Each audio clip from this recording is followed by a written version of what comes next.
Mayam Kurumjere, ELITETV na Leptana Sandok Chadana Lakchaba, special talk King Sigi Pishwara Sida, Sanahimam Nataram Nokcheri. Miam the Lepalitana, ELITETV na Tongan ba, Lam the Labiba, Tongan ba, profession the labor, Miam Sing, Hating and Unaraga, Nasifoba Lepalitana Sandok Chadan Lakcheri, Nasiswamok, Anoba Gasama, Puduna Lakcheri, Kanano, Karino Habidu, Mayampuno meeting Taminasi, Queen Sigi Unagada, guest Sina, audiologist and speech therapist. Angangi oina koigi hariba hiram asi doina neine jagadabani ahanbada koi ngasi election biriba guest ta taramna okchobaga lonena ngasi ki lak biriba guest na koigi ming leifam amadi isa gi oiba kaino khara phongdok piram I am Jorshi Salam. I am a Tamil bandagini. Aduga haze na practice speech therapist and practice organizer. Aduga I is home based setup ni. Aduga just focus na speech therapy do na focus organizer. Aduga isa muksu aduga yamna fully dedicated or yamna passionate or admit zay hai ta. Okay. Ado itena sige lam sida hai batare. Kamain to raga choose to gibuno karamba wakhalondagi choose to kibuno kari kara ishada thengna kiba sum leigiba kamain to sige lam se kamain choose to gi. Ahamda ise tasena kaimta khan de sige matang se 12 year ka na kari tamdo no na khana bada as parents lo na khana bada adu maina khon je yamna kari tamdo no kan lang chang do no na adugi confusion lo ngai se da khu gi uncle amana suggest to be ki mana sana doctor amane duga mana radiologist ne mana suggest to be smaina amal leina adu ka parents ka isna kitang detail ona kitang yin sa ba matamda yamna ke haini dedicated or the profession ama oiba adu the yenga senga maina tawaga akhoi je college thire duga maina tamba hawe duga changa matong sida bu akhoi je ai je isama se kaimta khangde kari to no kamai to do no kari line da kamai to no have the idea am to leite tamba hawa ka me gyan tare aduga practice to ba hawa ka okay yamna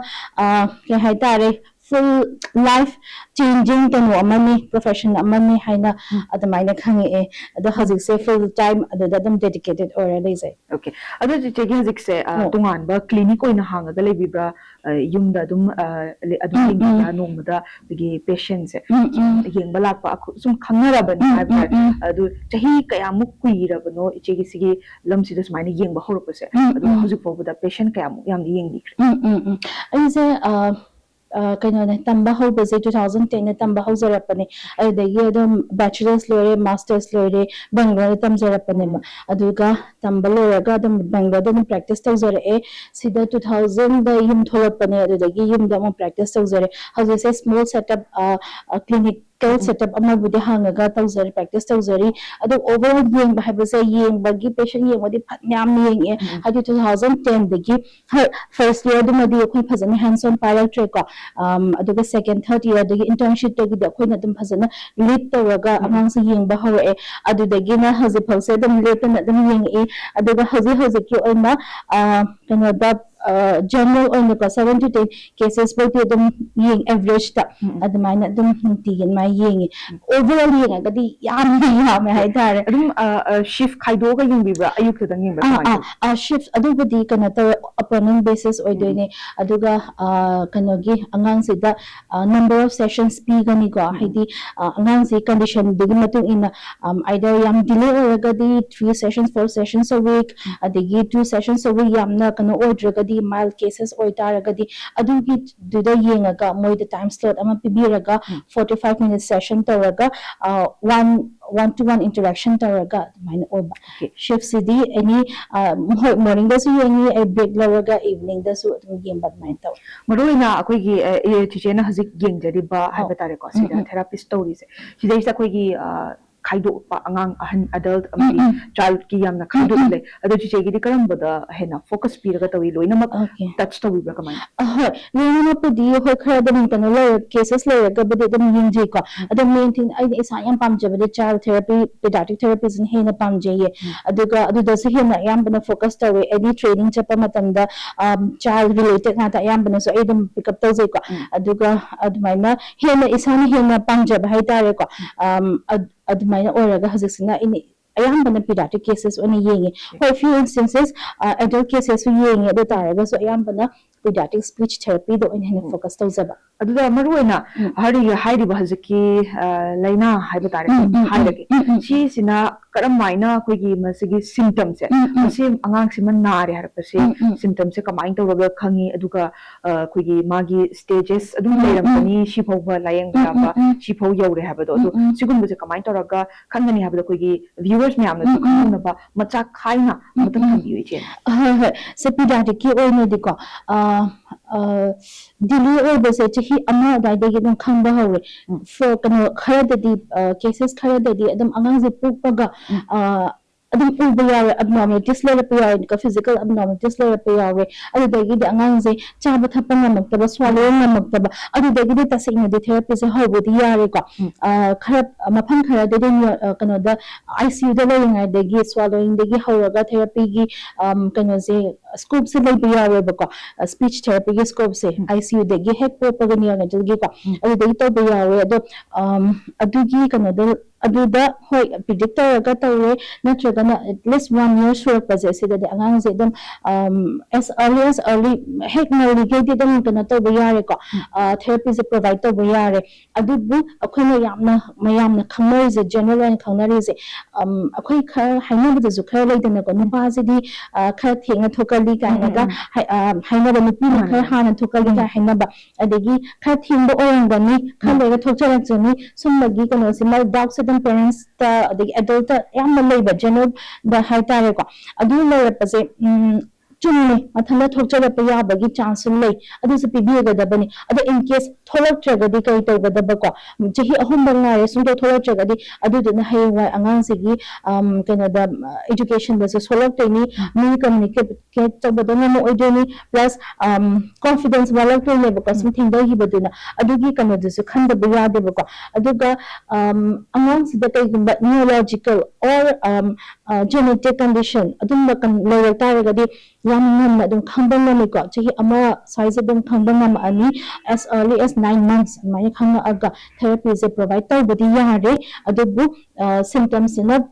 tapna ulapa samhar bada autism har kadi symptoms around 1.5 years they ulapa hawe baka adu na manda de angang se pura kana on layam de yam na dum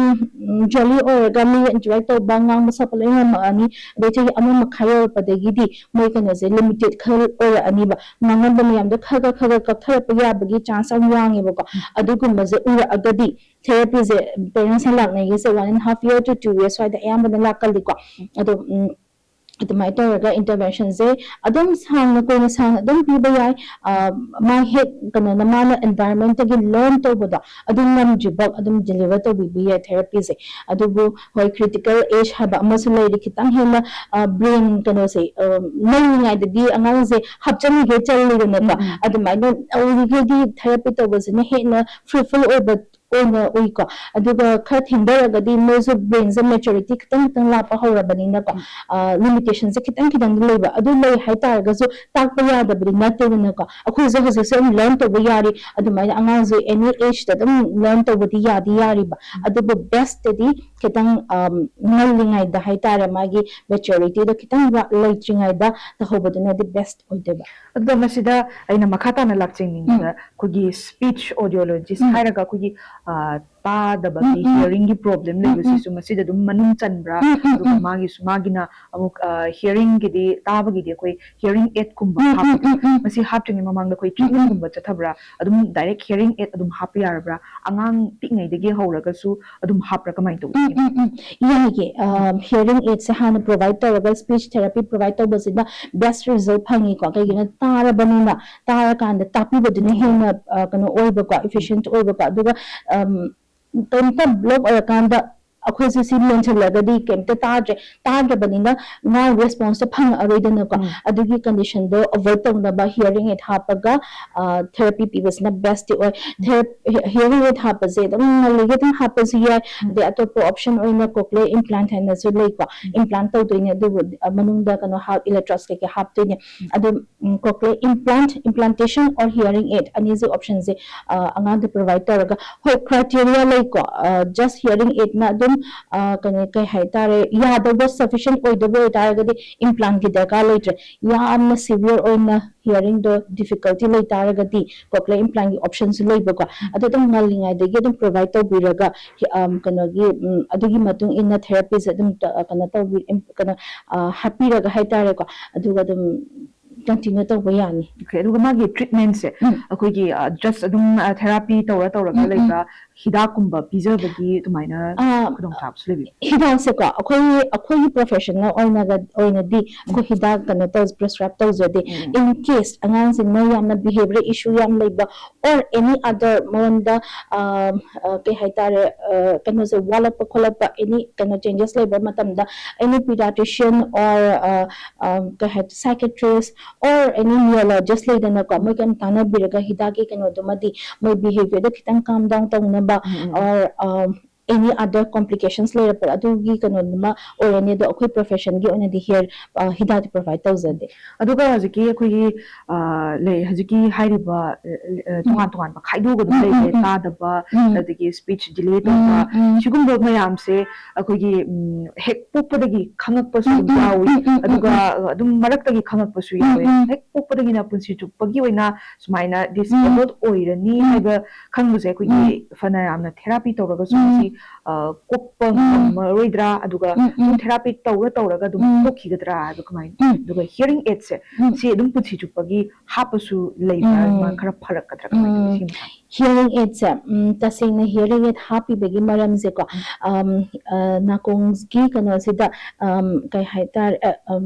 anatomy sida kitang deficit leiba kano ma sorapa amadagi oidone ba ko aduduna adu sound ze phajana nakong ze yodaba normal pathways de yaraktabagi brain sida phajana yaraktabagi ko adudagi kana se odena the hearing aid se hapagadi enhance taraga makhon se lawhallaga nakong se tahallaga brain se yohandoine ba ko aduduna ayana matamda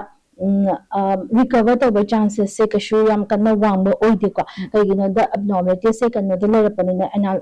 anatomical feature the lerapanina aduduna kana kai haitara magi akhona sound ze input se launa piri gaidi taba kana yoduna brain da aduga response pirate ne ba adu akoi adu input to lepa gadi phangare de ko magi loudness to phangare taba wala ani adu response wala ani ba brain digi yobu wala ani digi response wala ani de ko adu duna ayana matam da lifelong oigali ko hearing aid ki oina di aduga ate neurological condition brain ki condition haitare ko adum ba condition layagadi therapy to basina akhona therapy to is among the hekta kano 100% guarantee or bagi chances ti kano like ko adu taraga akhona monda provide to biribe se kano to bagi ayamba ne ba moida mayam sika layriba peer interaction hazana ngamba environment to learn to ngamba adugi kano se ngam hai tare adagi to therapy mams ayamba disorders nga tagini ko disease na taba this is high na any medical treatment toraga phabai chances like ko disorder habasigi kano se madi kadana the kano pattern amada kitang disruptor bane ba adu pattern da khona semjal badi yadra na lairiba moina tam mayam dagi kamai lonari bano have the learn toraga ke haitare imitation gumba khara tawraga mayam sina kamaina deal tawribano environment gi knowledge lawraga adamaina massage dum kano taw ngamnaba miga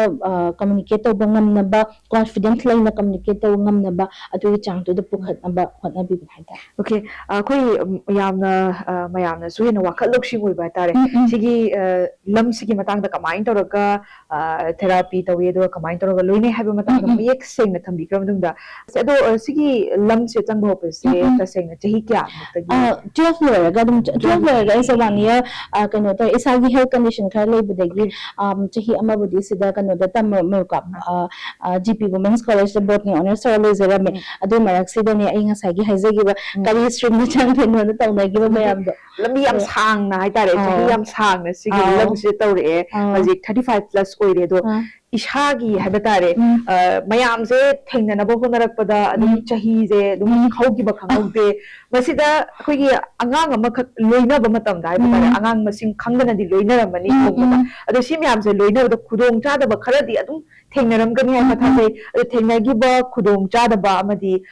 khwaidagi nungai gi ba mikup haitare sikam karam karam ba oige ba mikup ti ko nunti nungai haitare ko each and every session se nungai matam phawe kagina dam angang sina kainom het pa matam da ko kai haitare yamna tingna picture pipa pot ama haitare puzzle je sidagi sida hapan da ba ngang je hengam ma panamida aduna harabagi namkhai later the numitugi adumai taraga every session sa dom nungai ba dom phangi ko hoi angang sina kitang restless or pa the self hurting behavior ya ko adu de mogi kana se regulate to bum makta bagi ko body sina adum zamin ta ba phaw ko haidi to haning de na ko adum ba se o haning de degi self hurting to ba ha jama sa ba sokchari ni adum ba ubat yam nungai ta ba phaw ko adumai na adu momentary kana na haitare adumai na o ba se dum yawe nungai ta ba se yawe aduga nungai be hare ga din I nungai ka gino da anga pediatric ni na anga ngata loina ba na mo na kanam haitar pa matam na mo na hare pa matam da haraw ba adumai na phaw aduda akogi ayuk nungdin khaidoga yengba do free time di kai tawraga lebi kamai tawra lebi do isai gumba sum pagi hainabi dum lebi isai ko ba de structure de adugo ai dance de am pamje dance gumba khadi yenge ko adum ba gi khari yenge adagi hazikan di Instagram scroll doraga or aduga tasi in hire ga diko mangza adum angangi kari kana ga dagi sita ga kai kana ga dagi hai bagi koksa da dum libudo adum madam or ko any kan ni over pa madam OCD therapy does imply to ba ya gani na kaya khan bada adumai ta chahi sang baje adum loinarak pada angang si angang gi wakhal adu angang ga loinara lak pagi koi kai gumba tum nungai ba ta ni sabi gi punsi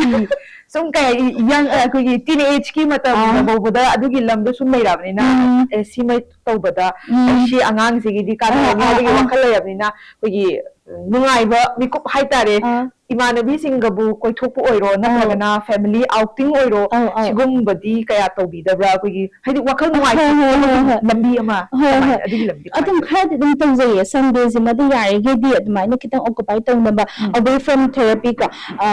mind sa kitang refresh oina ba adumai adum ayama tam da khad sunday zima da adum ayama tam da dum khad cha thoi haita adigi once or twice a year Manipur mapana chatlaga either conference attend tawda kitang miss do nga later ga kitang imanabi singa khare he na ko bacha pagi ko adum bagi khara kana later mind se kitang shift oina ba aduga hoi he na knowledge phang na ba ko wari watai kha sana ga mi to paga zo khara kana taw na ga adumai na khara taw he aduda aina lak training ma da ko hojik se therapist ti haire ado therapist na tawri ba thabak thawam ding mak se gi doctor amaga dum changdam na ba yai hai tai hospital da lairi ba doctor sing ai magi dum ENT doctor koi gi hospital ama any private oiro government ki oiro chapam matam da karam doctor yeng doi no ha ga gi ENT ni adu throat ki ni adu gi blood test ki ni to ngan to an yam dai maduga chap manana koi gi haji ayamba aina su dum on ground hai mare chatlaga yeng da matam da therapist adum technique masing yami koi gi khu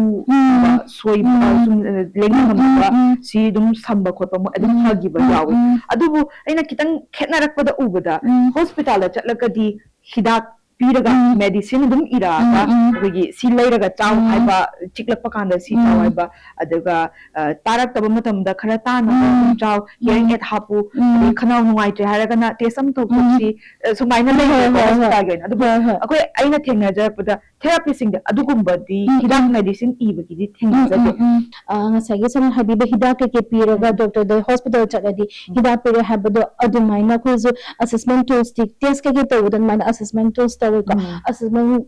tau haitare kadai degi kari nari bano kadai da magi kano se lay limitation se kadai da no kadai da ta pa hau de no have basic detail assessment amma de ko se dum tawi ko aduga referrals no ana se singam jagadi se therapy se chalo occupational therapy physiotherapy adagi play therapy kaina mana khar lay ko adum bagi se referral adum change adum kana tamaraga darka oba angang degi matung ina or patient degi matung ina ko adum mana tau se okay ado kenogi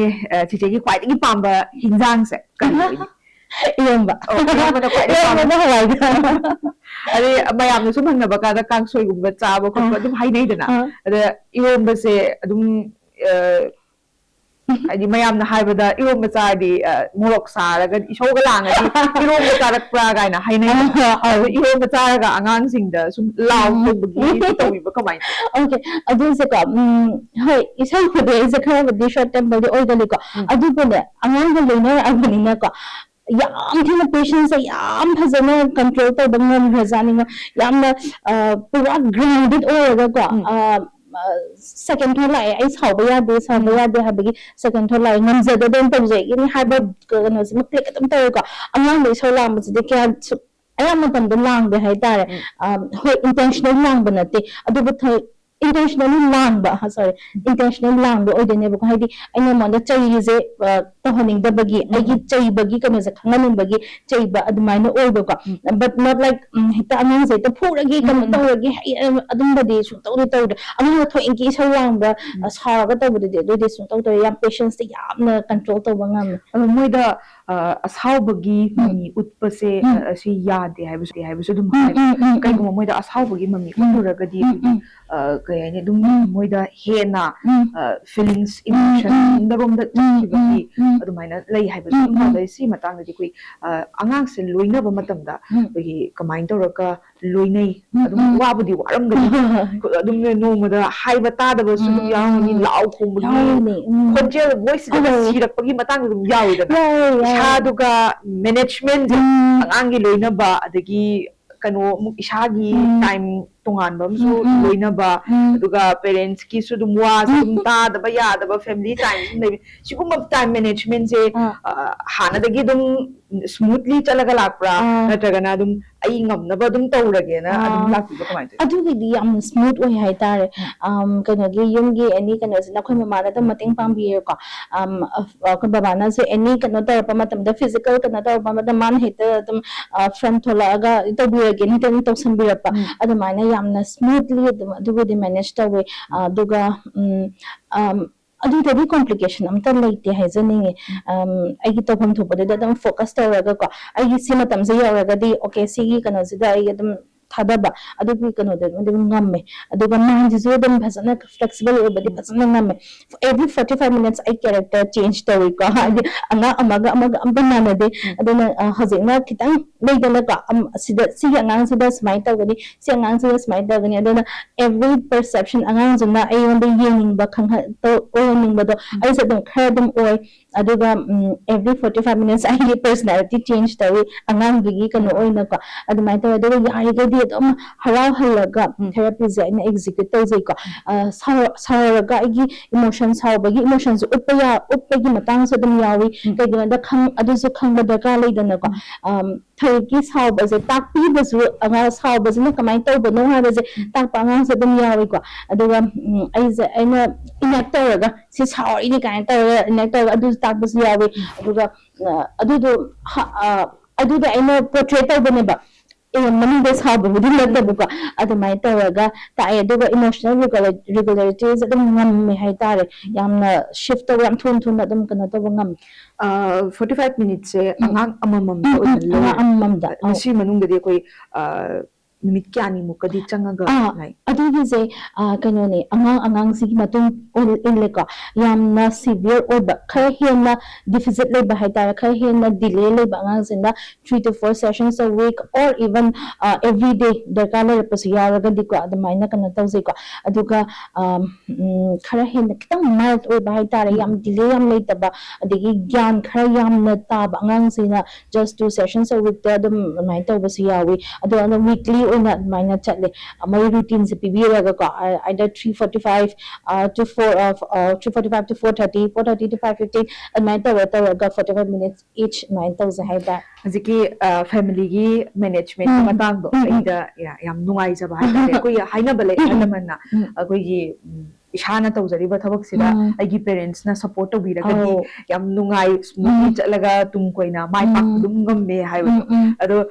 some khara family khara dadi aina pamjariba lambi aduga parents ki pamjariba lambi se khetnarakpa amana doctor oyaningba amaduna masagi oiba tonganba adum wakhalon leijaba business tum tawjaning bai ta shigumba family da adum complication yam mayam am thokpa lai ado teacher family di yam support tawga sigi yam smoothly chatpagi tabse yam nungai jai ta saina tungsu adum mai pakhini hai khanjai ko che ado teacher adum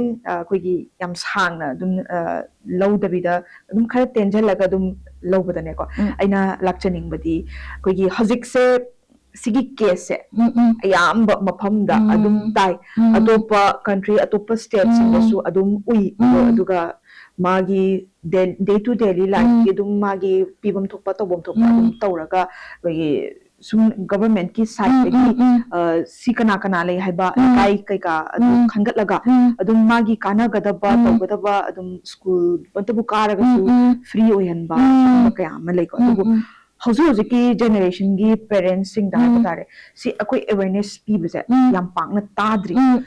angang se nare khangasu kai bagi losalaga thambagi chatnabi se si adum tawe ado piklingai dagi hauraga khangaba pose chaura kan hauji yang hogdaba adum tadaba mapanda mi ga samnaba wat hoba kaya ma thini ado si gi matangda अगुगी parents सिंगदा हेन aware ओय हनबा अगुगी अजिक से awareness programme तौबदसु पांगना उजते हाय बारे सिगी लमसिदा अदो चिचेना मियाम दा खंगनबा ओयना हायतारे सिगी मतंग दा parents तसु करी कमाइना अगुगी चिचेगी वाखलवनदगी कमाइ तो होंदोकपा याबगे हायबा समना मतंग हाय चुनो सम हायबिदा आइना इसाना थेनजरपदा को हेक हवरपा मतमदा 2020 da horpa matam sinda adum ayang matam da kano ona kai hai tare puthopa da ikai bat leidana ko mi mamang da mina kai khangi da ge khanbagi summa wakalon se khai hina uzaiba ko ado hazi right moment se da ayam yari ga parents ga se no mo kano ore unspoken ore aduga okay kitang bilo lei ta ga chehi ani sura nga se kan ta hai bangam je adu ta ri kai to ba yagi na hang pa yam yaro ko adu ta khoi na ho therapy da ka le ga di therapy dum kan ta bu na cha ga di kari yum da ke to ba ya ga da ge hai ba yum da dum kan ta just delay khatang oi ta ga di atopa secondary kan late ta ga di hai ta ko disorder or any kan take to the ta ga di adum mathanda dum self learning tong na motivate to bi ga parents in da adu to bi si kan khara tips khara hai ta ko adu to bi ga angang se dum ngang bi encourage to bi na ba adu tholak na ba adu mai dum to ayam bana adu hoi chahi has a parents adum aware oina re hai tare adum mari ngai da ya yam bana inquiry se la eba ko ayu hama theng nazar pa de chahi manga sure chahi adu sure kitang hi na advance or kan theng nazar do haji se de chahi jam la ngai de inquiry se la adum hawe ba kari to go ya ga da ge hai ba se dum hange do yum da la akhoi center da la aga ko tapi ba ya ga di tapi home demo class ama ta ga yum se to biyo hai na mo da phajana ibira ko moida activities khara share to biraga adu marin to biba aduga tha khara yeng biro ya jaga ya aduda kai gumba improvements u bangam jaga di therapy da ka layer ga di adum therapy to se haba adum bagi khara adum suggest to jaye aduga parents adum khara di kano ore haita aware ore hojik se aduga aina am da hezani ni je angang se kai gumba khitang kana to taraga di professional amaga adum hatana biyo hangbiyo aduga therapy deka level laita badudi professionals nan haira ani ko aduga yaraga di khitang chingna babulai taraga di adum hangba sidi ka shumta kai de adum kana dum to biro kudo sadum contact to biro message am thazam biro smai ta we have the parents khara de video share to biro pasi yawi ko adu video to akhoje hena aware or na ko okay singa magadi ma se dum kana to ꯄꯨꯊꯣꯛꯄ ꯉꯝꯒꯅꯤ ꯃꯁꯥ ꯃꯊꯟꯇ ꯑꯗꯨꯝ ꯉꯝꯈꯤꯅꯤ ꯑꯗꯨꯅ ꯁꯤ ꯈꯔ ꯇꯧꯕꯤꯔꯒ ꯁꯨꯃꯥꯏꯅ ꯇꯧꯕꯤꯔꯒ ꯑꯗꯨꯝ ꯇꯧꯕꯤꯔꯣ ꯑꯗꯨꯒ ꯊꯦꯔꯥꯄꯤ ꯗꯔꯀꯥꯔ ꯂꯩꯔꯣꯏ ꯍꯥꯏꯕꯒꯤ ꯀꯩꯅꯣꯁꯨ ꯈꯔꯁꯨ ꯑꯗꯨꯝ ꯌꯥꯎꯏ ꯑꯗꯒꯤ ꯂꯩꯒꯗꯕ ꯑꯣꯏꯔꯒꯗꯤ ꯑꯗꯨꯝ ꯁꯦꯟꯇꯔ ꯂꯥꯛꯄꯤꯔꯣ ꯏꯚꯥꯂꯨꯑꯦꯁꯟ ꯇꯧꯔꯒ ꯊꯦꯔꯥꯄꯤ ꯑꯗꯨꯝ ꯀꯟꯇꯤꯅ꯭ꯌꯨ ꯇꯧꯔꯁꯤ ꯍꯥꯏꯕꯒꯤ ꯑꯗꯨꯃꯥꯏꯅ ꯈꯔꯁꯨ ꯌꯥꯎꯋꯦ ꯑꯗꯨꯒ as early as possible ꯑꯗꯨꯝ ꯊꯦꯔꯥꯄꯤꯁꯦ ꯍꯧꯕ ꯌꯥꯏꯀꯣ ꯑꯗꯒꯤ abnormalities birth abnormalities ꯍꯥꯏꯇꯥꯔꯦ ꯑꯗꯨꯃꯥꯏꯅ ꯈꯔ ꯄꯣꯛꯄꯗꯒꯤ ꯑꯗꯨꯝ ꯈꯪꯉꯛꯑꯕ ꯑꯉꯥꯡꯁꯤꯗꯤ ꯑꯗꯨꯝ ꯍꯦꯛ ꯌꯥꯔꯤꯈꯩꯗꯤ ꯑꯗꯨꯝ ꯉꯜꯂꯤꯉꯩꯗꯒꯤ ꯑꯗꯨꯝ ꯊꯦꯔꯥꯄꯤꯁꯦ ꯑꯗꯨꯝ ꯀꯩꯅꯣ ꯇꯧꯕ ꯌꯥꯔꯅꯤ ꯗꯦꯂꯤꯚꯔ ꯇꯧꯕꯤꯕ ꯌꯥꯒꯅꯤ ꯑꯗꯨꯒ ꯍꯣꯏ early diagnosisꯅ ꯑꯗꯨꯝ ꯈꯔ ꯍꯦꯟꯅ ꯀꯩꯅꯣ ꯑꯣꯏꯕ ꯐꯪꯉꯤꯀꯣ ꯌꯥꯝꯅ ꯊꯨꯅ ꯀꯩꯅꯣ ꯇꯧꯕ ꯔꯤꯀꯚꯔꯤꯁꯦ ꯌꯥꯝ ꯊꯨꯅ ꯎꯕ ꯐꯪꯉꯤ ꯑꯗꯨ ꯍꯥꯏꯖꯅꯤꯡꯉꯤ ꯑꯗꯨꯒ ꯆꯦ ꯑꯩ ꯂꯣꯏꯁꯤꯜꯂꯛꯄꯗ ꯑꯃꯇꯪ ꯍꯟꯖꯅꯤꯡꯕ ꯑꯩꯈꯣꯏ ꯍꯧꯖꯤꯛꯀꯤ ꯇꯧꯔꯤꯕ ꯊꯕꯛꯁꯦ ꯁ꯭ꯀꯨꯜꯒꯨꯝꯕꯗꯁꯨ ꯑꯌꯥꯝꯕ ꯂꯩꯕꯅꯤꯅ ꯇꯣꯉꯥꯟꯕ ꯁ꯭ꯀꯨꯜꯗ ꯑꯗꯨꯒꯤ ꯇꯣꯉꯥꯟꯕ ꯁꯦꯟꯅꯅꯕ ꯍꯥꯏꯇꯥꯔꯦ ꯑꯗꯨꯒꯨꯝꯕ ꯑꯩꯈꯣꯏ ꯁꯤꯗꯗꯤ ꯎꯗꯦ ꯑꯗꯨꯕꯨ ꯑꯩ ꯑꯇꯣꯞꯄ ꯁ꯭ꯇꯦꯠꯇꯗꯤ ꯊꯦꯡꯅꯖꯩ ꯁ꯭ꯀꯨꯜꯗ ꯊꯦꯔꯥꯄꯤꯁ ꯑꯃ ꯊꯝꯃꯒ ꯂꯥꯌꯦꯡꯕ ꯌꯦꯡꯕ ꯈꯣꯠꯄ ꯃꯥꯒꯤ ꯃꯇꯝ ꯀ꯭ꯂꯥꯁꯔꯨꯝꯗ ꯆꯪꯉꯒ ꯊꯣꯛꯂꯛꯄ ꯃꯇꯝꯗ ꯇꯣꯉꯥꯟꯕ ꯃꯇꯝ ꯑꯃ ꯈꯥꯏꯗꯣꯛꯑꯒ ꯂꯩꯕ ꯑꯗꯣ ꯑꯩꯈꯣꯏ ꯁꯤꯗꯗꯤ ꯀꯌꯥ ꯎꯗꯦ ꯁ꯭ꯀꯨꯜꯁꯦ ꯃꯣꯏꯒꯤ ꯑꯣꯏꯅ ꯇꯣꯉꯥꯟꯕ ꯑꯣꯏꯅ ꯀꯥꯏ ꯍꯥꯏꯕ ꯇꯥꯔꯦ ꯅꯣꯔꯃꯦꯜꯗꯤ ꯃꯌꯥꯝꯅ ꯀꯥꯟꯅꯔꯤꯕ ꯁ꯭ꯀꯨꯜꯗꯗꯤ ꯀꯥꯟꯅꯗꯦ ꯑꯗꯣ ꯁꯤꯗꯤ ꯁ꯭ꯀꯨꯜꯒꯨꯝꯕꯗ ꯄꯨꯕꯒꯤ ꯋꯥꯈꯜ ꯂꯩꯕꯤꯕ ꯑꯩ ꯁ꯭ꯀꯨꯜꯁꯦ ꯇꯁꯦꯡꯅ ꯍꯥꯏꯔꯒꯗꯤ ꯑꯔꯂꯤ ꯏꯟꯇꯔꯚꯦꯟꯁꯟ ꯁꯦꯟꯇꯔ ꯑꯃꯗꯤ ꯍꯥꯡꯖꯅꯤꯡꯉꯤ ꯑꯗꯨꯒ ꯍꯣꯏ ꯍꯧꯖꯤꯛꯀꯤ ꯑꯣꯏꯅꯗꯤ ꯑꯩ ꯁ꯭ꯀꯨꯜꯗ ꯄꯨꯖꯗꯦ ꯖꯁ ꯃꯇꯝꯁꯦ ꯀꯣꯟꯅꯗ꯭ꯔꯦ ꯍꯥꯏꯇꯥꯔꯦ ꯑꯩꯒꯤ ꯍꯧꯖꯤꯛꯀꯤ ꯁꯦꯟꯇꯔꯁꯤꯗ ꯑꯗꯨꯝ ꯃꯇꯝꯁꯦ ꯑꯗꯨꯝ ꯂꯧꯈ꯭ꯔꯦꯕꯀꯣ ꯑꯗꯨꯅ ꯑꯇꯣꯞ ꯑꯇꯣꯞꯄꯗ ꯀꯩꯝꯇ ꯀꯩꯅꯣꯗꯤ ꯇꯧꯖꯗꯦ ꯑꯗꯨꯕꯨ ꯑꯩꯅ ꯀꯩꯅꯣ ꯇꯧꯔꯛꯄ ꯃꯇꯝꯗ ꯇ꯭ꯔꯦꯅꯤꯡ ꯇꯧꯔꯛꯄ ꯃꯇꯝꯗ ꯍꯥꯏꯇꯥꯔꯦ ꯑꯩ ꯑꯗꯨꯃꯥꯏꯅ ꯄꯣꯁꯇꯦꯠ ꯀꯩꯅꯣ ꯇꯧꯔꯒꯀꯣ ꯁ꯭ꯀꯨꯜ ꯁꯦꯇꯞꯁꯤꯗꯕꯨꯗꯤ ꯑꯗꯨꯝ ꯀꯩꯅꯣ ꯇꯧꯖꯔꯦ ꯑꯗꯨꯒ ꯏꯁꯥꯃꯛꯁꯨ ꯑꯩꯒꯤ ꯐꯥꯔꯁ ꯑꯦꯛꯁꯄꯤꯔꯤꯌꯦꯟꯁ ꯀꯩꯅꯣ ꯑꯣꯏꯅ ꯊꯕꯛ ꯇꯧꯕ ꯍꯥꯏꯇꯥꯔꯦ ꯑꯗꯨꯁꯨ ꯁ꯭ꯀꯨꯜ ꯁꯦꯇꯞꯇ ꯇꯧꯖꯔꯛꯑꯦꯕꯀꯣ ꯑꯗꯨꯅ ꯑꯗꯨꯒꯤ ꯀꯩꯅꯣꯗꯨꯃꯗꯤ ꯐꯖꯅ ꯑꯋꯦꯔꯕꯨꯗꯤ ꯑꯣꯏꯖꯩ ꯑꯗꯨ ꯇꯥꯔꯒꯁꯨ ꯑꯩ ꯍꯧꯖꯤꯛꯀꯤ ꯑꯣꯏꯅꯗꯤ ꯖꯁ 1-to-1 ꯁꯦꯁꯟꯁꯤꯗ ꯍꯦꯟꯅ ꯈꯤꯇꯪ ꯐꯣꯀꯁ ꯇꯧꯔꯒ ꯑꯗꯨꯃꯥꯏꯅ ꯇꯧꯖꯔꯦ ꯊꯥꯒꯠꯆꯔꯤꯀꯣ ꯑꯩꯈꯣꯏꯒꯤ ꯆꯤꯜꯂꯕ ꯃꯇꯝ ꯀꯌꯥ ꯑꯃ ꯀꯥꯏꯊꯣꯛꯄꯤꯔꯒ ꯑꯩꯈꯣꯏꯒꯤ ꯉꯁꯤꯒꯤ ꯇꯣꯄꯤꯛ ꯁ꯭ꯄꯦꯁꯤꯌꯦꯜ ꯇꯣꯛ ꯑꯁꯤꯗ ꯁꯔꯨꯛ ꯌꯥꯕꯤꯔꯒ ꯇꯣꯉꯥꯟ ꯇꯣꯉꯥꯟꯕ ꯁꯤꯒꯤ ꯊꯦꯔꯥꯄꯤꯁ ꯑꯃꯅ ꯀꯌꯥꯝ ꯊꯦꯡꯅꯕ ꯈꯨꯗꯣꯡꯆꯥꯗꯕ ꯁꯤꯒꯤ ꯃꯇꯥꯡꯗ ꯃꯌꯥꯝ ꯑꯃ ꯊꯝꯕꯤꯔꯝꯈ꯭ꯔꯦ ꯊꯥꯒꯠꯆꯔꯤ ꯆꯤꯆꯦ ꯃꯈꯥ ꯇꯥꯅ ꯑꯗꯨꯃꯛ ꯑꯩꯈꯣꯏꯒꯤ ꯇꯣꯉꯥꯟ ꯇꯣꯉꯥꯟꯕ ꯍꯥꯏꯗꯤ ꯁ꯭ꯀꯨꯜ ꯑꯃ ꯍꯥꯡꯕꯒꯤ ꯋꯥꯈꯜ ꯑꯃ ꯂꯩꯖꯔꯤ ꯍꯥꯏꯕꯗꯣ ꯃꯁꯤ ꯍꯥꯡꯉꯀꯥꯟꯗ ꯑꯃꯨꯛ ꯃꯈꯥ ꯇꯥꯅ ꯑꯃꯨꯛ ꯏꯟꯇꯔꯚꯤꯌꯨ ꯂꯧꯅꯕ ꯈꯨꯗꯣꯡꯆꯥꯕꯗꯣ ꯂꯧꯖꯒꯦ ꯃꯌꯥꯝꯅ ꯍꯧꯖꯤꯛ ꯈꯪꯕꯤꯈ꯭ꯔꯦ ꯃꯤꯠꯌꯦꯡ ꯇꯥꯃꯤꯟꯅꯈ꯭ꯔꯦ ꯑꯣꯗꯤꯑꯣꯂꯣꯖꯤꯁ ꯑꯦꯟड ꯁ꯭ꯄꯤꯆ ꯊꯦꯔꯥꯄꯤꯁꯇ ꯑꯉꯥꯡꯒꯤ ꯂꯝꯗ ꯍꯥꯏꯕ ꯇꯥꯔꯦ ꯀꯃꯥꯏꯅ ꯇꯧꯔꯒ ꯃꯇꯧ ꯀꯔꯝꯅ ꯑꯉꯥꯡ ꯑꯃꯕꯨ ꯅꯧꯔꯤꯉꯩꯗꯒꯤ ꯍꯧꯅ ꯈꯪꯉꯒ ꯄꯦꯔꯦꯟꯁꯁꯤꯡꯅ ꯏꯀꯥꯏꯗꯕꯤꯗ ꯑꯩꯈꯣꯏꯒꯤ ꯍꯥꯏꯗꯣꯛꯄ ꯍꯪꯕ ꯑꯃ ꯌꯥꯝ ꯀꯟꯅ ꯆꯪꯕ ꯀꯃꯥꯏꯅ ꯇꯧꯔꯒ ꯉꯜꯂꯤꯉꯩ ꯃꯇꯝꯗꯒꯤ ꯊꯦꯔꯥꯄꯤꯁꯦ ꯁꯨꯝ ꯇꯧꯍꯧꯕ ꯇꯥꯔꯒꯗꯤ ꯈꯤꯇꯪ ꯁꯥꯐꯒꯅꯤ ꯑꯗꯣ ꯑꯉꯥꯡꯒꯤ ꯂꯝꯗ ꯂꯣꯏꯈ꯭ꯔꯕ ꯃꯇꯨꯡꯗ ꯍꯧꯖꯤꯛꯁꯦ ꯑꯦꯗꯜꯠꯀꯤ ꯑꯣꯏꯕ ꯑꯩꯈꯣꯏꯒꯤ ꯊꯦꯔꯥꯄꯤꯁ ꯑꯃꯒ ꯑꯃꯨꯛ ꯎꯅꯖꯕꯒꯤ ꯇꯥꯟꯖꯥ ꯑꯗꯨꯃꯛ ꯂꯧꯖꯒꯦ ꯑꯩꯈꯣꯏꯒꯤ ꯂꯩꯔꯤꯕ ꯑꯦꯗꯜꯠꯀꯤ ꯑꯩꯈꯣꯏꯒꯤ ꯆꯤꯆꯦꯒꯤ ꯑꯍꯥꯟꯕꯗ ꯃꯤꯡ ꯂꯩꯐꯝ ꯑꯃꯗꯤ ꯏꯁꯥꯒꯤ ꯆꯍꯤ ꯀꯌꯥꯃꯨꯛ ꯁꯨꯕꯤꯔꯒꯦ ꯍꯥꯏꯕꯗꯨꯒꯤ ꯃꯇꯥꯡꯗ ꯏꯁꯥꯒꯤ ꯏꯟ ꯗꯤꯇꯦꯜꯁ ꯈꯔ ꯊꯝꯕꯤꯌꯨ ꯑꯩꯒꯤ ꯃꯤꯡꯁꯦ ꯖꯦꯁꯂꯤꯌꯥ ꯀꯧꯋꯦ ꯁꯅꯥ ꯑꯩ ꯊꯥꯡꯃꯩꯕꯟꯗꯒꯤꯅꯦ ꯑꯗꯨꯒ ꯏꯁꯥꯒꯤ ꯆꯍꯤꯁꯦ ꯍꯧꯖꯤꯛ 32 ꯁꯨꯖꯔꯦ ꯑꯣꯀꯦ ꯑꯗꯣ ꯆꯤꯆꯦꯒꯤ ꯍꯧꯖꯤꯛꯀꯤ ꯂꯝꯁꯦ ꯍꯥꯏꯕ ꯇꯥꯔꯦ ꯁꯤꯒꯤ ꯂꯝꯁꯤꯗ ꯑꯩꯈꯣꯏꯒꯤ ꯀꯔꯤ ꯋꯥꯈꯜꯂꯣꯟꯗꯒꯤ ꯁꯤꯒꯤ ꯆꯨꯁ ꯇꯧꯈꯤꯕꯅꯣ ꯍꯥꯏꯕꯗꯣ ꯑꯗꯨꯒ ꯑꯩꯈꯣꯏꯒꯤ ꯑꯉꯥꯡ ꯑꯌꯥꯝꯕꯅꯗꯤ ꯑꯩꯈꯣꯏꯗ ꯊꯦꯡꯅꯕ ꯃꯇꯝꯗ ꯑꯩꯈꯣꯏ ꯃꯃꯥꯡꯗꯁꯨ ꯒꯦꯁ ꯑꯃ ꯎꯅꯖꯕꯗ ꯑꯗꯨꯝ ꯑꯉꯥꯡꯒꯤ ꯑꯣꯏꯅ ꯎꯅꯖꯩ ꯍꯥꯏꯇꯥꯔꯦ ꯑꯗꯣ ꯆꯤꯆꯦꯅ ꯀꯃꯥꯏꯅ ꯇꯧꯔꯒ ꯑꯦꯗꯜꯠ ꯑꯩꯅ ꯐꯣꯀꯁ ꯄꯤꯔꯤꯁꯦ ꯁꯤ ꯀꯔꯤ ꯋꯥꯈꯜꯂꯣꯟꯗꯒꯤꯅꯣ ꯀꯃꯥꯏꯅ ꯇꯧꯋꯤ ꯁꯅꯥ ꯇꯁꯦꯡꯅꯗꯤ ꯑꯩꯁꯦ 12 ꯂꯣꯏꯔꯒ ꯏꯟꯖꯤꯅꯤꯌꯔ ꯑꯣꯏꯖꯅꯤꯡꯕꯅꯦ ꯁꯣꯐꯋꯦꯌꯔ ꯏꯟꯖꯤꯅꯤꯌꯔ ꯑꯗꯣ ꯁꯣꯐꯋꯦꯌꯔ ꯏꯟꯖꯤꯅꯤꯌꯔꯁꯦ ꯑꯩꯒꯤ ꯀꯩ ꯍꯥꯏꯅꯤ ꯂꯥꯏꯕꯛꯇ ꯇꯝꯃꯝꯗꯕ ꯑꯣꯏꯅ ꯂꯧꯖꯔꯦ ꯍꯧꯖꯤꯛꯁꯦ ꯑꯩꯁꯦ ꯑꯩꯅ ꯁꯤꯒꯤ ꯐꯤꯜꯗ ꯆꯪꯉꯨꯕꯁꯦ ꯑꯦꯛꯁꯤꯗꯦꯟꯇꯂꯤ ꯆꯪꯉꯨꯕꯅꯦ ꯑꯗꯣ ꯑꯦꯛꯁꯤꯗꯦꯟꯇꯂꯤ ꯆꯪꯉꯨꯕꯁꯤꯗ ꯑꯩꯅ ꯐꯥꯔꯁ ꯏꯌꯔ ꯐꯥꯎꯇꯤ ꯑꯩꯁꯦ ꯀꯔꯤꯌꯔꯁꯦ ꯀꯩ ꯍꯥꯏꯅꯤ ꯑꯩꯅ ꯇꯧꯔꯤꯕ ꯀꯔꯤꯌꯔꯁꯦ ꯀꯩꯅꯣ ꯍꯥꯏꯕ ꯏꯁꯥ ꯈꯪꯖꯈꯤꯗꯦ ꯑꯩꯅ ꯁꯦꯀꯦꯟ ꯏꯌꯔ BSL BSc ꯁꯦꯀꯦꯟ ꯏꯌꯔ ꯀꯥꯔꯛꯄꯗ ꯑꯩꯅ ꯁꯤꯒꯤ ꯐꯤꯜꯁꯤꯗ ꯀꯩ ꯀꯣꯂꯦꯖ ꯇꯝꯕꯤꯔꯛꯏꯁꯦ ꯑꯩꯁꯦ ꯕꯦꯡꯒ꯭ꯂꯣꯔꯗ ꯅꯁꯤꯃꯥ ꯏꯟꯁꯇꯤꯇ꯭ꯌꯨꯠ ꯑꯣꯐ ꯁ꯭ꯄꯤꯆ ꯑꯦꯟ ꯍꯤꯌꯔꯤꯡꯗ ꯃꯥꯁꯇꯔꯁꯀ BScꯒ ꯇꯧꯖꯔꯛꯄꯅꯦ ꯄꯨꯂꯞ ꯑꯗꯨꯗ ꯁꯦꯀꯦꯟ ꯏꯌꯔ ꯀꯥꯔꯛꯄꯗꯒꯤ ꯑꯩꯅ ꯁꯤꯒꯤ ꯐꯤꯜꯁꯤꯗ ꯐꯨꯜ ꯐꯣꯀꯁ ꯇꯧꯖꯔꯒ ꯑꯗꯜꯇ ꯑꯩꯅ ꯌꯥꯝ ꯐꯣꯀꯁ ꯇꯧꯖꯈ꯭ꯔꯤꯁꯤꯅ ꯍꯣꯏ ꯑꯗꯜꯁꯦ ꯃꯦꯟ ꯐꯣꯀꯁꯁꯦ ꯑꯌꯥꯝꯕꯅ ꯑꯉꯥꯡꯗ ꯄꯤꯅꯒꯜꯂꯦ ꯍꯥꯏꯗꯤ ꯑꯉꯥꯡꯁꯤꯗꯤ ꯍꯦꯛ ꯄꯣꯛꯂꯛꯄꯒ ꯑꯩꯈꯣꯏ ꯑꯁꯣꯏꯕꯗꯣ ꯎꯒꯜꯂꯦ ꯑꯌꯥꯝꯕꯅ ꯄꯦꯔꯦꯟꯠꯁꯅ ado ahan se kai haini yam concern over family na di kai haini magi parent ama soire na traga magi angang ama soire haiba matamda dum focus pibi ado ayamba na di ahan se yam challenging oigi do aina ayamba da ahan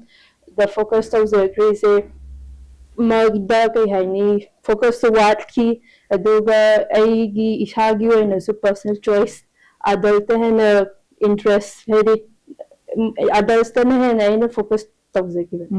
aduda challenges mayam amni thainaragani ado challenges se laktringai mamangda haziki isagi soft engineer oidinge haibagi isagi pandam mama leiraga sigi lam sida sigi field sida changi bagi nungai taba phobibra adum yam pamjana dum changi ngi na dum khanbibra ai tasengna haibada ai engineer oiramdabado yam phaina khanjare okay kaigino da engineer da ai se aina kaigino engineering oiram tar yam phattaba engineer am oiramgani ko haibagi wakhana ma lejare hojikse why ya hidi kai kaigino da ai si field se la matung da aina kai haini guide amo aina yengi baigi client to patients to aduda aina piriba support se aina engineer ama oina piba ngamamoi ko haibagi self awareness am di leisare hojikta ke aduga patient gi matangda lakchakpada kui kamai tawraga yengba khotpa challenges mai amamagi laktringai mamangda isagi oiba clinic ama hangbibra yumda dum yengbibra aduga online gi through da dum therapy tawbibra kamai I see mainly Bangalore da I masters lawyer tawjarakpadadi Bangalore da di amok adult ki awareness yam laibanina is a hospital setup am pujare duga home visits yam tawjare Manipur gi oina mainly Manipur focused oirakpadadi awareness yam wale hangida aduna awareness walakpanina anga ahanse akoina aina thinajak matamda yam ka hena serious oiraba matungda akoina ke yani yam improvement do fazana piba ngamdre haiba stage da ayama thinagale aduna adugi challenge to haidi khoi adult mainly akoina thinajaiba case mayam je stroke na yama thinagale ado stroke se huzikan se khoi lifestyle na the chaba thakpa mayam na early stage the stroke early age the stroke thingnaje go around 30-40 da 30-40 da the stroke in khoi recovery am thui tawbadabu awareness wat pinina akhoi da lakpada yam stroke ki ta sena aba the stroke se ma stroke to matung agi first 6 months yam critical oiba Chigi da fazana therapy, speech therapy, the other required therapy, the recovery jam thui almost normal. Mana hana stroke mamang do oramba stage condition do the purapangami. The would 6 months hinjan guitar de koi the achoba challenge amala e haidi koi nangam gadra ngamoidra haibagi. Adu matam do dayam banat hingnaji haidi awareness to what hibagi. Adu challenge plus family majorly family da kai haini mana kai gumba kai patients in a single earner haidi bread earner oiram da di adogi challenge ama financially challenge ama adagi mag environmental support adagi more the patient da deal to matam da more the support pi di amuk wai aduna angang loina akhoi speech therapy da adult therapy ga child therapy ga majorly khena raise adult di as a friend oina khoi wari sane as a friend oina khoi magi therapy approach to deal tawi with family support aduga challenge ayam banadi parent challenge when an haizer but the anghan gida kaino tawrise yam wa khoi yam challenging orise khoi 30-40 surak padadi 30-40 gi mina chahi suraba mina stroke to matang dadi masana awareness lezeba idi aise therapy tawraga pharakaba yabagi chance lai ko haibagi so kaigomba koi geriatric population hai tar 60 70 sai sujan gradi family as ignore taweba haidi chahi sukuna hinga bisibu hujik therapy tora kai kana dino haiba Sidorabani haibagi wakal adu ama laibanena adu the patient do secondary laga family counseling to gudan hen chatleba adu the family counsel tawring aida patient do hen severe oiba case so thingna da banate adu na adult ki majorly manipur gi khoina ramwa ba challenge se haizer ba the awareness what pasit aduga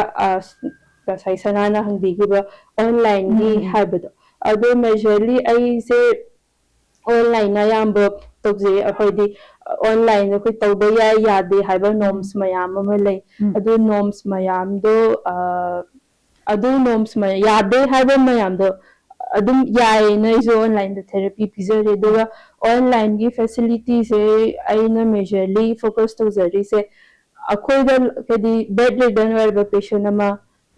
post stroke bedridden or patient ama khoi da lakpa ngamdabado adu the at least khoi online gi facility piraga family member da ta aga family member do na khoi gi mamang da practice tawraga adu dai hena adu amain tawraga improvement lakna bahana je aduga akui ahal oirabasing bedridden oibasing koi yum chatlaga yengbagi khudong chabadi dum pibibra Usually sana adu the khoi time bound laibanina haidi client mayam ama facility pirak to banina time bound laibanina yam severe or critical haidi online gi su kay ni phone laptop season aba hitaba family plus internet restricted jaga adagi yam kay ni moidagi khoi da yoraknaba source to kay later ha kanda khoina kay ni around hafta amada week amada amuk chatlaga follow up tawba natraga su 2 weeks ta amuk chatlaga follow up tawba amaina ya banuna tawje hujiki oi hujiki family gi counseling ama tongana pibagi haitare patient je chahi ahan oisangragadi chahi je dum kano tawdorabani na panbadi sum nungai jate ko ahan oisalabani na kaidawrudoino yengaga haibagi sigumba tongan family ama su leije ado nariba patient dudi hingbagi wakal amaro adum phaujaramgani maroina adult thingnaba kana cases se stroke nataba hanadagi piingaidagi hauraga adum na tadaba oiragasu aduga speech delay tawbagumba kayam adum thengnaramgani sum chahi je kubsallaga laga kona ahan oira kanda khangakpase moigi treatment jidi adum wabra natraga sigi management je kamaina isada kama kai kai thengnabasing adugi condition je sana ayambana lay tatpa stuttering rom do ina tawe haidi piingai dagi family na kai haini angang je namdabiraga thamakpa mawondo opportunity pibiraktaba dagi siblings comparison layba haidi aigi icha ahanjina adum ahansida adum thagatlaga angang atombor atombira adum namdhabira thamakpa dai angang je under confident oigibam duna chawra akana khoi stuttering stammering dayamba na pagal le dud adugi treatment protocol je muk to ngale jogo hoji aina hajagi ba stroke TBI sina mu post accident haidi accident thu aga kok to sok ba sina mu TBI rom chatkre duga angang oringai dagi ahano erakanda pudok pasite ayam stammering stuttering oigalle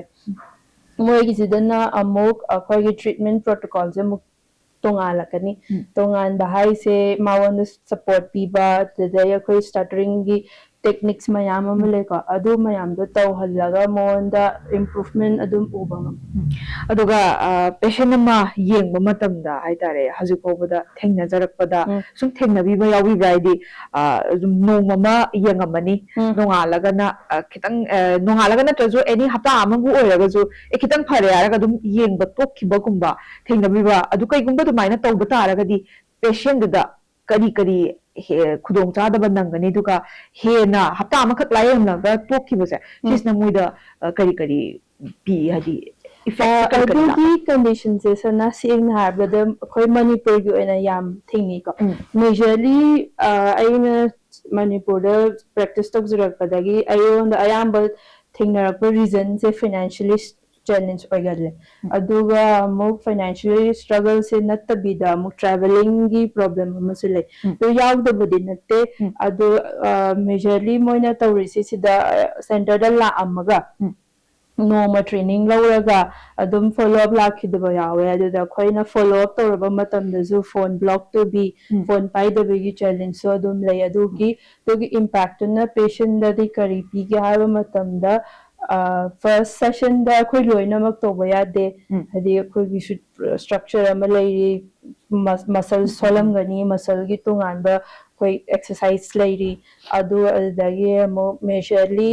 post stroke ta lay se dysphagia है दी चाब थकपगी problem से मयाम थिंगना गले तो dysphagia से अमुक मणिपुर दे awareness almost nil ने dysphagia कइनो खंगदे अदुना dysphagia से करिनो हाइबददा almost 3 sessions चंगी को 3 sessions से 45 sessions ने per session दा तो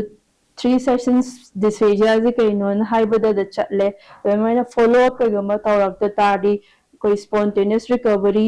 stroke की मतुंग द spontaneous recovery leading है जो therapy भी हो रही कायना अमुकेना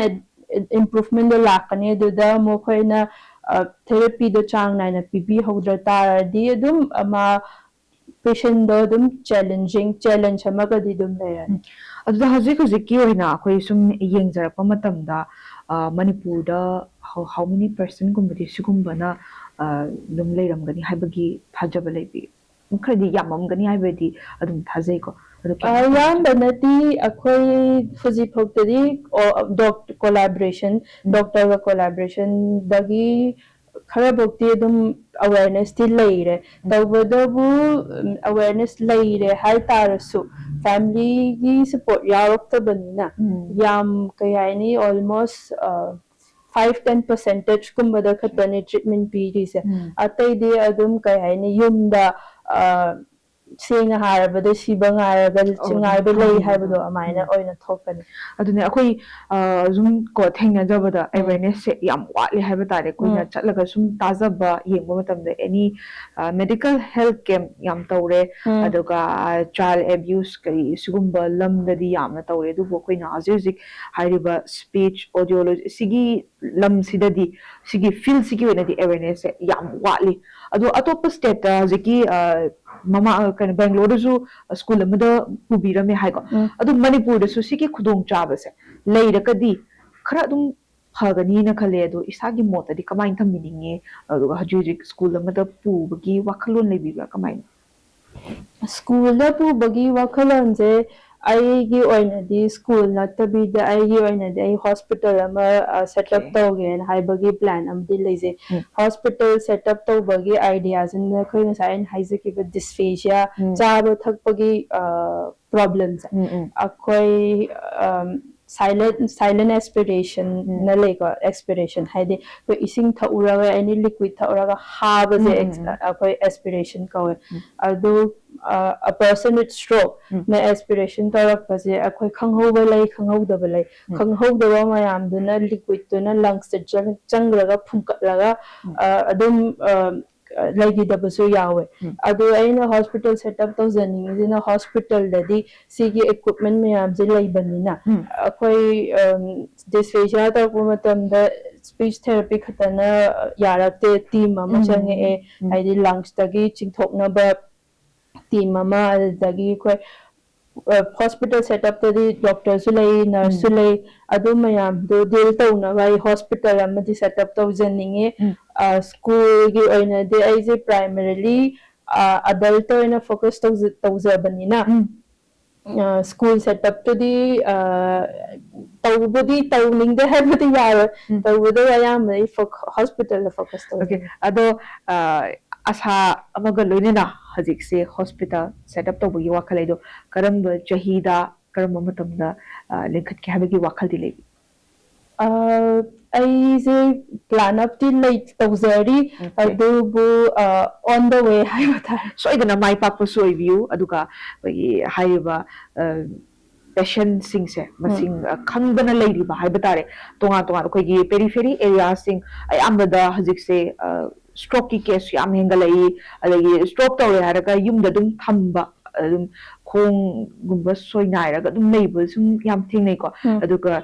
ꯍꯣꯁꯄꯤꯇꯥꯜ ꯁꯦꯠ ꯑꯞ ꯇꯧꯔꯒ ꯁꯣꯏꯗꯅꯃꯛꯀꯤ ꯃꯥꯏ ꯄꯥꯛꯄ ꯑꯣꯏꯕꯤꯔꯒ ꯄꯦꯁꯦꯟ ꯃꯌꯥꯝ ꯑꯃꯁꯨ ꯑꯩꯈꯣꯏꯒꯤ ꯂꯥꯏꯌꯦꯡꯉꯒ ꯐꯈꯤꯕꯒꯤ ꯈꯨꯗꯣꯡꯆꯥꯕꯁꯨ ꯑꯗꯨꯝ ꯐꯪꯒꯅꯤ ꯍꯥꯏꯕꯒꯤ ꯊꯥꯖꯕ ꯂꯩ ꯑꯗꯨꯒ ꯑꯩꯈꯣꯏꯒꯤ ꯍꯧꯖꯤꯛꯀꯤ ꯁ꯭ꯇ꯭ꯔꯣꯛꯁꯤꯗ ꯃꯦꯟꯂꯤ ꯑꯌꯥꯝꯕ ꯁ꯭ꯇ꯭ꯔꯣꯛ ꯇꯧꯔꯛꯄꯁꯦ ꯑꯩꯈꯣꯏꯒꯤ ꯋꯥꯈꯜꯅ ꯅꯨꯡꯉꯥꯏꯔꯛꯇꯕ ꯀꯥꯟꯗ ꯁꯨꯝ ꯀꯦꯁꯦꯁꯁꯦ ꯌꯥꯝꯗ꯭ꯔꯒꯁꯨ ꯈꯔꯗꯤ ꯊꯦꯡꯅꯖꯩꯀꯣ ꯋꯥꯈꯜ ꯅꯨꯡꯉꯥꯏꯔꯛꯇꯕ ꯃꯇꯝꯗ ꯑꯗꯨꯝ ꯁ꯭ꯇ꯭ꯔꯣꯛ ꯃꯥꯏꯅꯔ ꯁ꯭ꯇ꯭ꯔꯣꯛꯁꯨ ꯑꯗꯨꯝ ꯇꯧꯕ ꯊꯦꯡꯅꯖꯩ ꯁꯤꯁꯦ ꯑꯩꯈꯣꯏꯒꯤ ꯋꯥꯈꯜ ꯅꯨꯡꯉꯥꯏꯇꯕꯅꯁꯨ ꯑꯗꯨꯝ ꯁꯣꯝꯗꯁꯨ ꯑꯗꯨꯝ ꯆꯤꯡꯕ ꯌꯥꯕ꯭ꯔꯥ ꯑꯗꯨꯝ ꯄꯨꯟꯓꯜꯂꯒ ꯍꯥꯏꯇꯥꯔꯦ ꯁ꯭ꯇ꯭ꯔꯦꯁ ꯂꯩꯕ ꯑꯗꯒꯤ ꯁꯤꯒꯨꯝꯕꯗꯁꯨ ꯑꯗꯨꯝ ꯆꯤꯡꯁꯤꯟꯕ ꯌꯥꯕ꯭ꯔꯥ ꯁꯤꯒꯤ ꯂꯝꯁꯦ ꯀꯃꯥꯏꯅ ꯇꯧꯕꯤ ꯁꯤ ꯂꯥꯏꯌꯦꯡꯕꯗ ꯁ꯭ꯇ꯭ꯔꯣꯛꯁꯦ ꯑꯩꯈꯣꯏ ꯁꯦꯡꯅ ꯍꯥꯏꯔꯕꯗ ꯁ꯭ꯇ꯭ꯔꯣꯛꯁꯦ ꯁꯗꯟ ꯅꯠꯇꯦ ꯋꯤꯠ ꯇꯥꯏꯝ ꯗꯦꯚꯂꯞ ꯇꯧꯕ ꯀꯟꯗꯤꯁꯟ ꯑꯃꯅꯦ ꯑꯗꯨꯅ ꯁ꯭ꯇ꯭ꯔꯦꯁ ꯂꯩꯕ ꯄ꯭ꯂꯁ ꯀꯣꯂꯦꯁꯇ꯭ꯔꯣꯜ ꯋꯥꯡꯕ ꯄ꯭ꯂꯁ ꯍꯥꯔꯠ ꯀꯟꯗꯤꯁꯟ ꯂꯩꯕ ꯗꯥꯏꯕꯤꯇꯤꯁ ꯁꯤ ꯃꯌꯥꯝꯁꯤꯅ ꯑꯩꯈꯣꯏ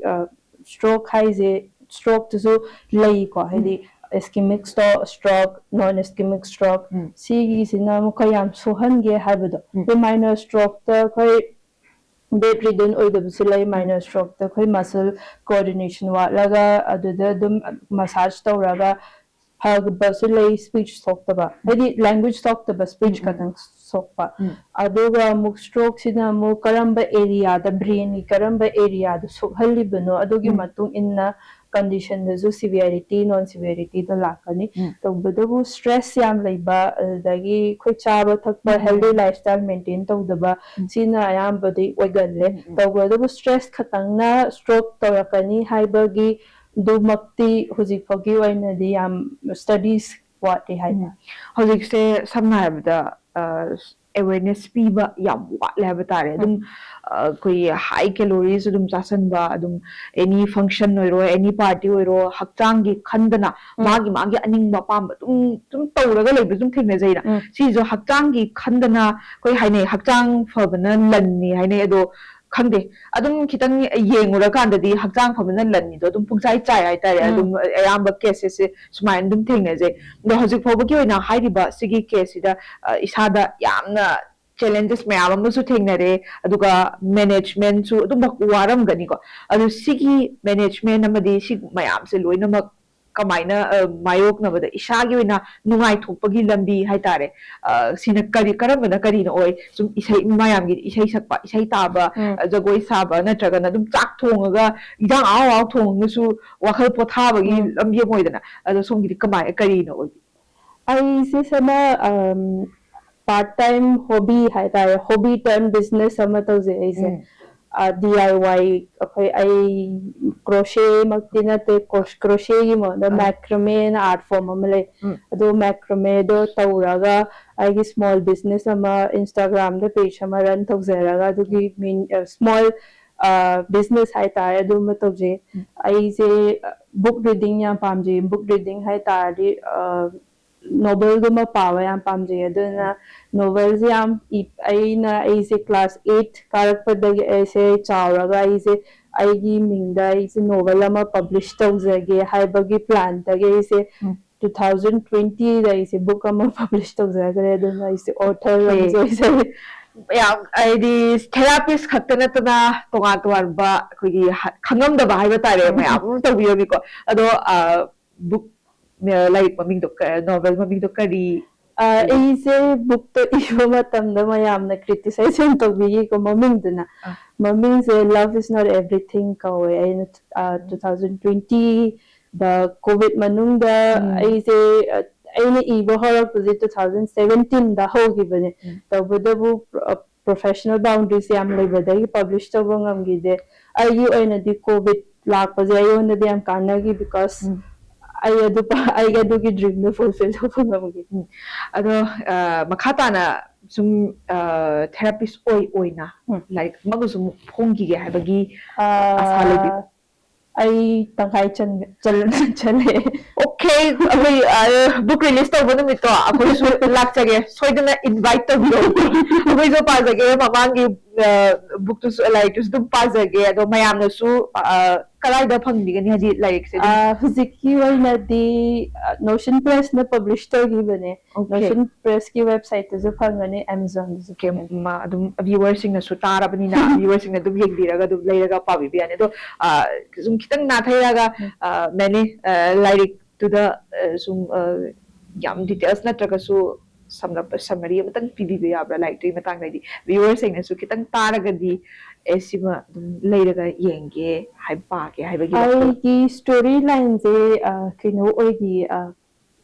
akoigi girl child amana face over challenges kaise haide akoi child ama sibling pokpa matamda akoigi nupa nupi haibagi culture ama laibase the nupa da yamba emphasis tawraga nupi je namdhara thammaga nupi je na haide monda rebellious monda aise noma utki ko haibagi storyline do oikibane yam dai haizeragi hojik se hoi hariba larik tu su dum larik ki matang amu kitang lakchar pada thok ta banate hojik se dum thoi ai batare duga ajik leiba pina kitang mapan thengak pada mapan thok pada ke karam nupi ne sibo ka hairaga mayam gi miting hai tare dum wakal da se hong to pam darkar le haraga ju adum chin di nupi pokpa se ka hairaga pa nupi pokpa da dum cha nu pa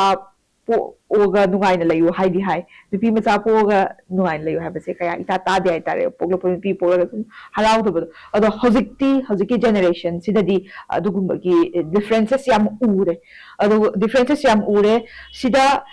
akogi hojiki lakchar pa matamda sigumba masagi tadana amadi speech delay to ka minor pokla po jingje sigi sumaina thokla ise masagi dum my factors kari kari no oigani magi pregnancy matamda care lo hok tabagi oigatra natragana masagi dum pithok rakpagi ni haigatra kamaina haibili si I still have this I umbrella term ne haining umbrella term means ado koina predictable ngam deka ado predictable ngam de hai ta jo pregnancy the careless hoira de si gi condition je dum oirakta oide ha ba yar cerebral palsy lairi hadi pokpada dum soirakpa down syndrome lairi dum hek pokpada dum kai haini hoi down syndrome the pregnancy the predictable ngam me detectable ngam me ultrasound na adu da dum kai haine ngang si abort to hoge ju yarani haidi khangabani angang do dum chawa aga some challenge leido sir pudi popi daba phai haiba conditions dum thingna je ko adu si de dum parents to give personal choice or any doctor do give choice adu pregnancy the careful am or better car or first trimester tha ahum je sina yam critical or those thaam jo critical or gere 4th month agi like tho age ha budi dum yade overall 9 months yam challenging or 9 months lo kraga mo khoi gi angang pokpagi duration hadi pokpagi interval si so yam maru oi ka sida pokpada khoi atopa instrument season naraga forceps season naraga angang adum soirak ta banate dum yawe challenges dum yawe adu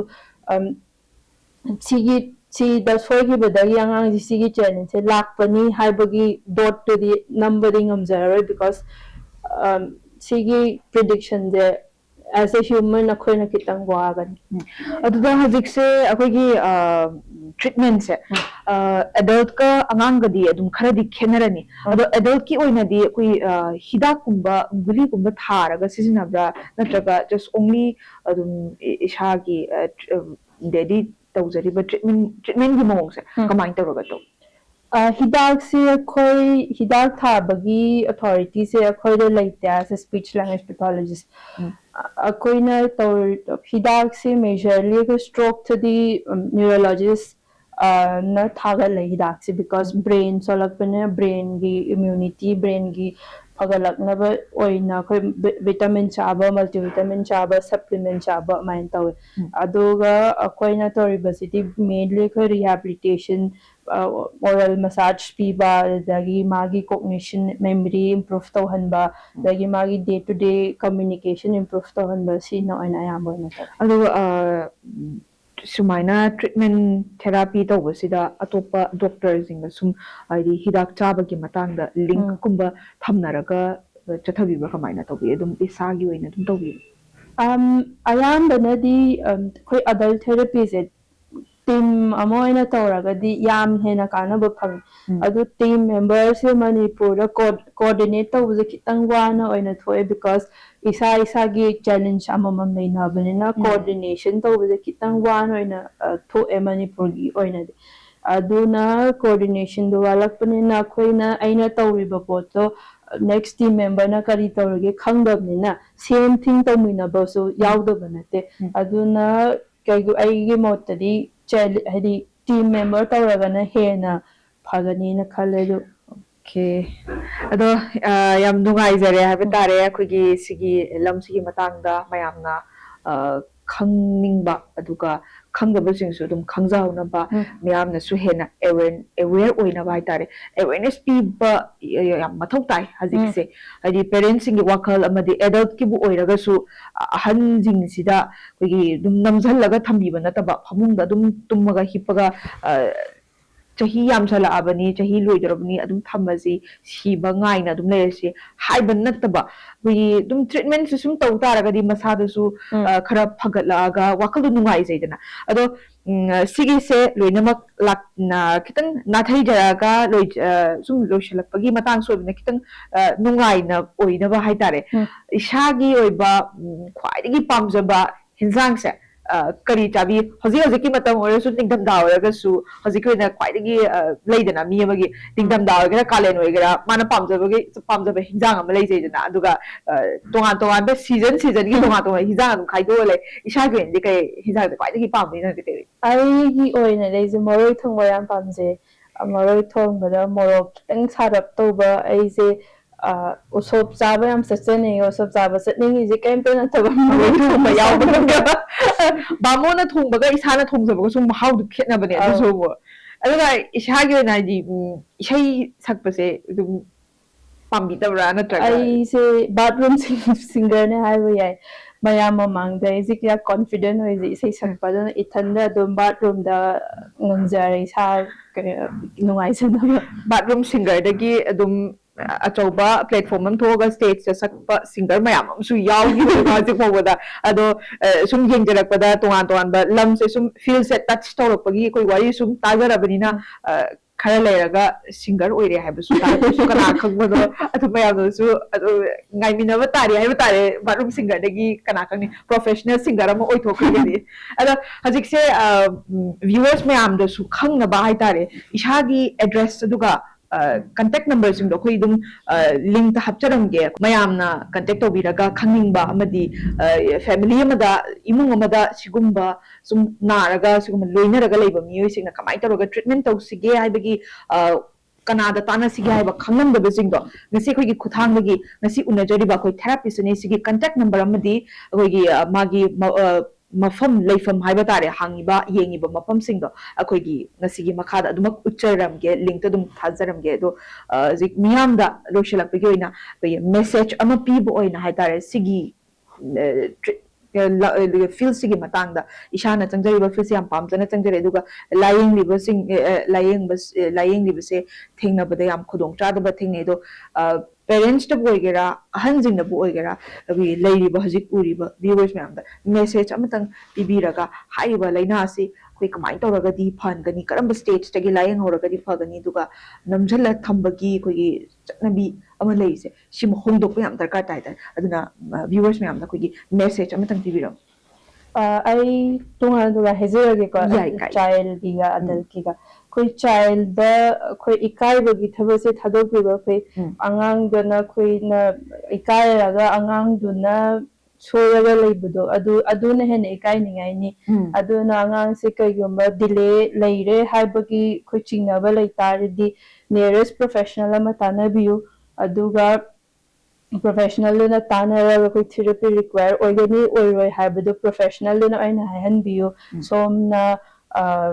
under the counter step ꯂꯧꯕꯗꯣ ꯑꯗꯨ ꯇꯧꯕꯤꯒꯅꯨ ꯑꯗꯜꯠꯀꯤ ꯑꯣꯏꯅꯗꯤ stroke ꯀꯩꯒꯨꯝꯕ ꯍꯦꯛ ꯇꯧꯈ꯭ꯔꯦ ꯍꯥꯏꯇꯥꯔꯗꯤ ꯏꯃꯤꯗꯤꯌꯦꯠꯂꯤ professional ꯑꯃ ꯇꯥꯟꯅꯕꯤꯌꯨ because first 3 to 6 months ꯌꯥꯝ critical ꯑꯣꯏ ꯑꯗꯨꯗ ꯏꯝꯄ꯭ꯔꯨꯚꯃꯦꯟ ꯊꯦꯔꯥꯄꯤꯗꯣ ꯍꯦꯛ ꯍꯧꯔ ꯇꯥꯔꯗꯤ ꯏꯝꯄ꯭ꯔꯨꯚꯃꯦꯟꯗꯣ ꯗ꯭ꯔꯥꯁꯇꯤꯛꯂꯤ ꯂꯥꯛꯀꯅꯤ eight any age aduga kaigomba thingda hau taradi improvement hadi laoi challenge to khoi su laigani patient da su laigani aduna aigi message oinadi as early as possible